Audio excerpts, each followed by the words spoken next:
तो सारे भैया ने भाई मेरी राम राम। मैं Jagdeep Sharma step sir YouTube channel पर आपका स्वागत करता हूं। भाई बहुत दिन से मेरे कुछ भाई पूछा थे यार करनाल का क्या है, करनाल कौन जीतेगा। हालांकि मैं करनाल में था कल, पता नहीं परसों की बात है कि वहाँ पे कुछ समर्थक मिल गए कांग्रेस के। मैं बोला हाँ भाई कैसे चल रहा है करनाल में, तो उन्होंने बोले करनाल में तो दिव्यांशु बुद्धिराजा एक साइड है, वन साइडेड।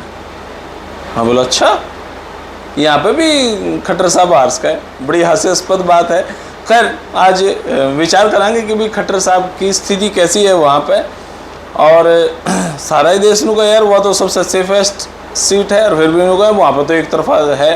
हालांकि जब कांग्रेस के ये 7-8 टिकट बटी, तब मैंने रात ने 12-1 बजे से की टिकट बटी थी, कंफर्म हुई थी। तब मैंने कहा था एक वीडियो में कि दिव्यांशु बुद्धिराजा आदमी तो अच्छा है, मैं एक ही बार मिला हूँ, उस मिलन में मैंने उस आदमी में कोई नेगेटिविटी नहीं देखी, पॉजिटिव आदमी है। लेकिन लोकेशन के हिसाब से, उस क्षेत्र के हिसाब से वो एक डमी कैंडिडेट है। बहरहाल ये तो मैंने बात कही थी। उसके बाद मार्केट में ये बात भी चले हैं कि भाई हुड्डा साहब और भाजपा सरकार में कोई साठ-गांठ हुई है, तभी तो वहाँ पे एक ढीला कैंडिडेट छोड़ दिया करनाल में। तो ये बातें भी खैर चले, इस बात से आप नकार नहीं सकते। फिर भी थोड़ा सा आंकड़ा पर अगर बात कर ले वहाँ कि करनाल में रहना क्या है, मैं आपने बता दूँ जितनी विधानसभा हैं करनाल में 9 की 9 विधानसभा पे बहुत बड़ी बड़ी जीत है। करनाल से ही शुरू कर ले। वहाँ करनाल में जो जितने भी करनाल में मुख्यमंत्री तो खैर करनाल के ही थे, विधायक तो करनाल के ही थे, तो वहाँ से तो वो हार नहीं सकते। अंदाजा सा 60-65 हज़ार वोटों से खट्टर साहब वहाँ से जीतेंगे। लिख दे रही हो भाई, और जब रिजल्ट आ जाए जब बता भी दियो। 60 हज़ार से खट्टर साहब वहाँ से जीतेंगे करनाल से। वहाँ को किंतु परंतु है नहीं यार, फिर भी हम एक वीडियो बनवाना ही चाहते तो मैं बना दूँ।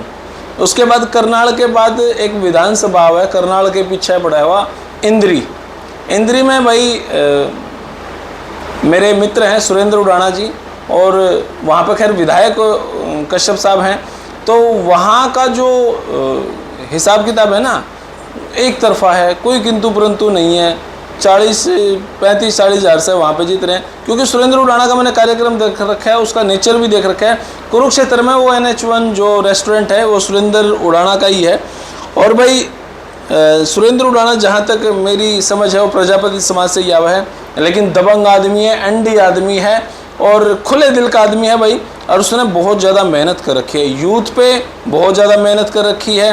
वो अगर प्रोग्राम, उसके प्रोग्राम देखियो, आप खुद देखियो भाई, वो हार सकेंगे इंद्री से यार? नहीं, इम्पॉसिबल है। 35-40 हज़ार से वहाँ से भाजपा जीतेगी। उसके बाद आ जाओ नीलोखेड़ी में। नीलोखेड़ी का अगर मैं आपको समीकरण बताऊं, वो मेरे ख्याल से आरक्षित सीट है। वहाँ पे जहाँ पे आरक्षित सीट हो वहाँ पे भाजपा का SC-BC वर्ग भाजपा को सपोर्ट करा है। तो वहाँ का कोई मैंने ऐसा कोई समीकरण से बिगड़ता हुआ नहीं दिखता कि वहाँ पे कुछ ऐसा हो उसका घाटवाद नहीं। अब आपने सोचोगे यार ये क्या समीकरण है भाई, सच में यार करनाल में भी अगर खट्टर साहब हारेंगे तो फिर तो भाजपा की 10 हार है, फिर तो कोई नहीं जीत रहे। अरे करनाल तो सेफेस्ट सीट है, उसमें कोई किंतु परंतु नहीं। फिर भी आपने यह 7-8 मिनट की वीडियो बनानी मैं बना दूं। अच्छा, नीलोखेड़ी का बता दिया, आरक्षित शायद सीट है यहाँ, और आरक्षित सीट में जहाँ पे अभी SC और BC का वर्ग है, तो वहाँ पे SC का 80% 90% वोट बैंक जहाँ तक मेरी कैलकुलेशन है भाजपा को मिला है, और OBC का 95% प्लस भाजपा को मिले। तो नीलोखेड़ी में भी कोई किंतु परंतु नहीं लगता। बात कर ले वहाँ पानीपत शहर, पानीपत ग्रामीण, दोनों ही भाजपा के विधायक हैं। हालांकि जो पानीपत शहरी है, पानीपत शहरी में वो एक प्रमोद विद जी जो अभी फिलहाल तो खैर विधायक है वहाँ पे भाजपा के। पानीपत शहरी में पहले जो एक विधायिका हुआ करती रोहिता रेवड़ी जी, वो थोड़े से असंतुष्ट से पार्टी से, अब वो कांग्रेस में चले गए हैं। तो उससे फ़र्क क्या पड़ेगा? फ़र्क कुछ नहीं पड़ता। जैसे MP अगर कोई नाराज़ हो जाए तो उससे क्या फ़र्क पड़ा है? वोट तो PM के नाम, मोदी के नाम से मिले, तो MP नाराज़ हो तो कोई फ़र्क नहीं पड़ता। सेम हियर, रोहिता रेवड़ी जो कांग्रेस में चले गए, नाराज़ थे, उनके शायद पति की कोई ऑडियो वायरल हुई थी, शायद, मैंने एग्जैक्टली नहीं पता। तो वहाँ पे क्या स्थिति होनी है, 35-40 हज़ार से भाई पानीपत शहरी से जीत है। पानीपत ग्रामीण मेरे ख्याल से वहाँ पे भी भाजपा के विधायक हैं, महिपाल ढांडा जी जो दूसरी बार विधायक बने हैं, तो कोई किंतु परंतु नहीं है भाई। उसके बाद अगर हम बात कर ले वहाँ पानीपत नीलोखेड़ी की हमने बात कर ली, पानीपत ग्रामीण, पानीपत शहरी की हमने बात कर ली। असंध विधानसभा, असंध में क्या सीन है, असंध में एक बड़ी ज्वाइनिंग भाजपा की हुई थी, जिलेराम शर्मा, जो कि सच में ही बहुत बड़े विधायक रहे हैं। वो उनके बड़े बड़े रैलियाँ उन्होंने हरियाणा के अंदर जो कामयाब और सबसे बड़ी रैलियाँ हैं, वैसे तो कुलदीप बिश्नोई साहब ने भी करी हैं, दुष्यंत चौटाला जी ने भी करी हैं, और जिलेराम शर्मा, ये 3-4 आदमी थे जो हरियाणा में सबसे बड़ी रैलियाँ करने में कामयाब रहे हैं। तो जिलेराम शर्मा जी का अपना एक वर्चस्व है और दबंग स्थिति है, और अपना जो कोई काम कह दिया ओट लिया वो करे भी है, और पार्टी में आज़ाद उम्मीदवार लड़ने में और जीतने में सक्षम भी हैं। अब तो खैर पार्टी उनके साथ है, भाजपा पहले वो कांग्रेस के साथ थे, अब वो भाजपा पार्टी के साथ है। तो वहाँ पे एक बार तो यूँ लगा था भाई कुछ चीज़ें बटी हुई हैं, पर अब वो भी मेरे को नज़र नहीं आ रही है। हालांकि वहाँ के विधायक कांग्रेस से हैं और मेरे को लग नहीं रहा कि वहाँ से कोई समस्या है। बात करा इंद्री की भी बात हो रही, समाड़खा विधानसभा की अगर बात करें तो वहाँ पे छोकर साहब आप जानो ही हो, उनके ऊपर आरोप भी लगे हैं, ईडी के छापे छुपे भी पड़े हैं, वो पछड़ेबाजी से आप जानो हो। वहाँ से कुछ नाराज़गी तो है, क्योंकि अभी वहाँ के विधायक जो भी प्रेजेंट विधायक हो, थोड़ी सी नाराज़गी है उनको लेकर, आरोपों को लेकर, भ्रष्टाचार के आरोपों को लेकर, और छोटी मोटी गड़बड़ी थी वहाँ पे। हालांकि वहाँ पे भाजपा की तरफ से शशिकांत कौशिक जी हैं, जो रैली करण के धुरंधर आदमी है, और बड़े स्तर पे वो लोग गरीबों की मदद भी कर रहे हैं, बहुत बड़े स्तर पे वो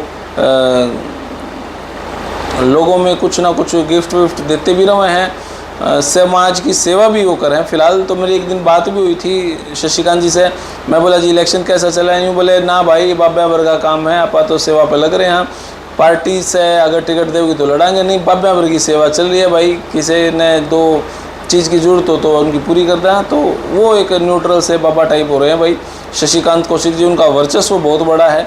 तो ये सारी 8-9 सीट थे। आपसे बात होगी घरोंडा विधानसभा की बात है, हरविंदर कल्याण जी वहाँ से भाजपा के दूसरी बार विधायक भी रहे हैं, तो 35-40 हज़ार से कोई हार वहाँ पे रोक नहीं सकता। तो ये सारा करनाल लोकसभा का सीन है। अगर वहाँ से भी भाजपा हारा है तो फिर तो हमने धंधा बंद ही कर देना चाहिए, चैनल बंद ही कर देना चाहिए, सच्ची बताऊँ मैं। तो वहाँ से तो मेरे ख्याल से सट्टे वाले भी नहीं होंगे, शायद सट्टे के नाम पे कुछ ऐसा होगा, भाजपा को सट्टा हराती हो, शायद मेरे ख्याल से तो ऐसा नहीं है। तो यह एक वीडियो है जो करनाल लोकसभा पे मैंने आपसे डिस्कस करा, और करनाल लोकसभा में जितने भी विधानसभा हैं और वहाँ पे जितने भी नेता हैं, सब का अच्छा हिसाब किताब है, अच्छा सा नेचर है, और खुद का उनका एक वोट बैंक भी बहुत बड़ा है। तो फिलहाल तो यह वीडियो इतनी है करनाल लोकसभा पे। कोई कारण समीकरण ऐसा नज़र नहीं आ रहा। अगर ब्राह्मण की बात करा, वहाँ पे ब्राह्मण तो पूरे हरियाणा में 95% भाजपा के साथ है, ब्राह्मण तो नहीं जा रहे खैर कहीं। राजपूत की बात करा, ब्राह्मण, राजपूत, रोड, ये सारे भाजपा के साथ है जहाँ तक मैं सोच पा रहा हूँ। रोड के हिम्मत सिंह अभी HSSC के चेयरमैन भी बना दिए हैं, और उनसे मुलाकात भी हुई थी मेरी। हंसमुख हैं और एक्टिव बहुत ज़्यादा हैं किसी काम को करने में, और मुलाकात अच्छी थी हमारी खैर।